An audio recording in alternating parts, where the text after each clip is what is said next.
बन डोसा तुम्हाला दोन प्रकारे करता येईल। एक तर आपण इडली डोशाला जसं पीठ ठेवतो फर्मेट करायला तसं ठेवून करता येईल, किंवा मग बारीक रव्याचं इन्स्टंट, जे आता मी इन्स्टंटवालं बनवते बारीक रव्यामध्ये।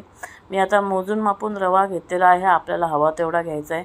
आणि त्याच्यामध्ये दही टाकलेला आहे। दही जर आंबट असेल तर बऱ्यापैकी फरक पडतो, जरा आंबट असावं असं माझं म्हणणं आहे। त्याच्यामध्ये आपल्याकडे जेवढ्या काही भाज्या असतील तेवढ्या बारीक चिरून घ्यायच्या आहेत आणि थोड्याशा हाफ कुक करून घेतला तर बरा होतील।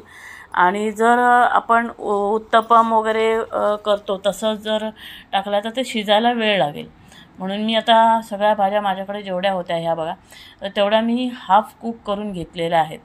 आणि हाफ कुक करून घेतल्यानंतर भाज्या हे रवा मी एक साधारण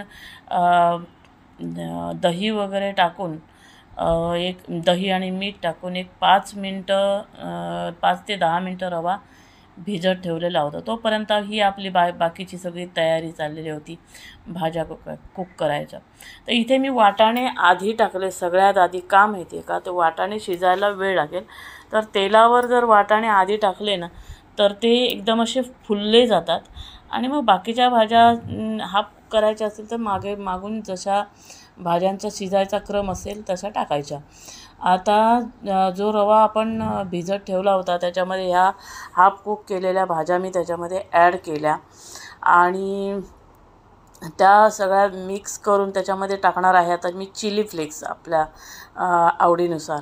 आणि त्यानंतर एक पाव चमचा इनो फ्रूट सॉल्ट, तर हा आता मी लेमन फ्लेवरवाला इनो टाकलेला आहे आणि त्याच्यावर थोडंसं पाणी टाकलं। हे आता व्यवस्थित मिक्स करून थोडंसं एवढं घट्टसर असलं पाहिजे तरच तो बन डोसा गोलसर होईल।